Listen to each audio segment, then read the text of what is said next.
Alright, this is the now registerable KLX300 that we're testing. It's the Kawasaki KLX300. It's the 2026 model. Now, previous generations have not come with registration, and for the first time they have decided to register this bike. It's kind of always been a farm bike because you haven't been able to register it. I just accidentally clicked neutral with my big boots. But this is now fully road registerable, so you can trail ride it, all that kind of stuff in most states without needing rec rego. Now, let's have a look what it's like. Okay, so this is not a high performance machine. This is not a KTM 350 or a WR 250F. This is a trail bike. There's not many of these in the market. Everything nowadays seems to be high performance based. Hang on a second, let's get this thing going. Yeah, this is think like probably, farmer wants to go trail riding with his kids on the weekend. You could farm this, and you could also trail ride it with the kids. Oh, see, it doesn't wheelie there. The tyres aren't great, but it does have really long, nice travel suspension. Suspension's soft. Gosh, I need a new front tyre. Absorbs most of the bumps. You can see you can get into ruts. It's got that typical Kawasaki chassis that's excellent.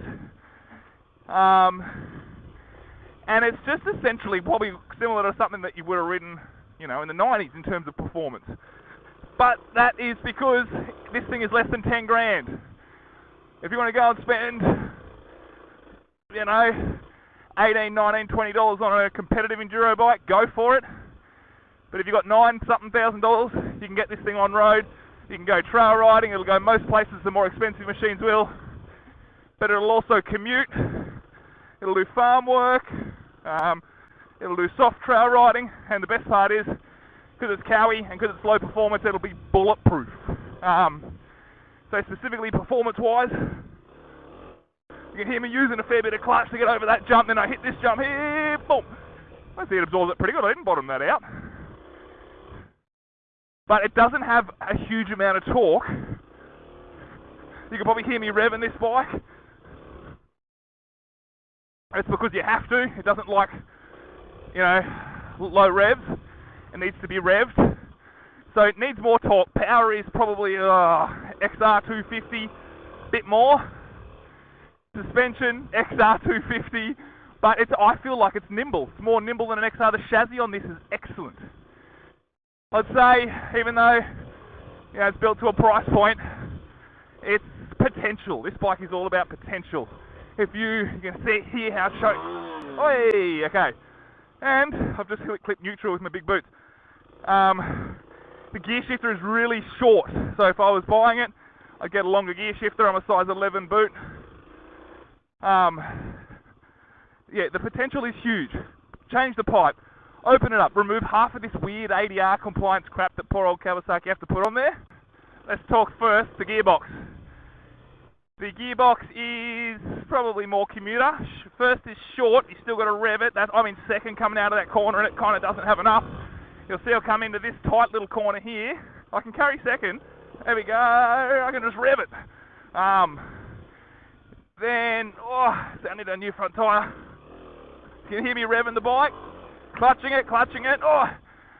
Okay, so gearbox is good, commuter gearbox. First gear is okay, second gear is a long way off first. So if you're trying to carry second through a lot of this stuff, you're going to be on the clutch. You can change that with final gearing. It's pretty good for trail riding. If you're out in more open stuff, second and third is the go. Let's talk about that motor. That motor is lacking bottom end, but like I said, for what it is as a trail bike, it's pretty good. It would benefit hugely, I just at my foot, from more air.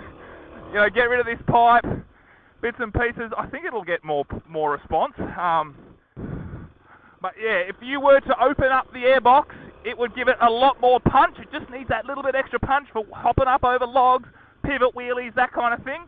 And I think a new pipe would give it that uphill grunt, hardly have to touch the clutch, and probably some final gearing for that engine to give it a little bit more torque too. Maybe go up on the rear or down on the front, just so it gets a little bit more, a little less clutch work. But the motor is usable, it's fun, it's easy, anyone could use this motor. We go through those ruts, up and over here, and then boom, into the suspension. So, suspension, well, It's actually pretty good. It's soft, obviously, but like all those jumps, see this tree root, boom, boom, boom, hardly felt it. That's XR250. Think like XR smashing the tree roots. Don't feel a thing. I'm sure you're going to bottom it out the minute you hit a big enough jump, but all this stuff I'm hardly feeling. It's not deflecting. You see the front end isn't twitchy. So, the suspension's surprisingly not that bad for trail suspension. That leads me to the best part about this bike, which is probably the chassis. This chassis is typical Kawasaki, so well balanced. Sure, motor could have a little bit more pop and aggression. Suspension's fantastic. It's nice and soft and smooth, perfect for this kind of thing. But the chassis, my word, like agile, feels narrow between your legs. I find it easy. See those tight ruts? No problem. Chassis is excellent. If you're not, you know, trying to get into knee-deep ruts on a motocross track, it'll do it. So the chassis is the standout on this bike, and then as well as that is the price point. You're talking less than 10 grand. Kawasaki, it'll be bulletproof. Motor, okay, yes, could do with more torque. It's probably the big part. Suspension, it's soft, but it's perfect for trail riding. No one who's just trail riding this thing with their kids is going to find the limit of the suspension. And that chassis, man, that's fun. Chase your kids, get in the rut.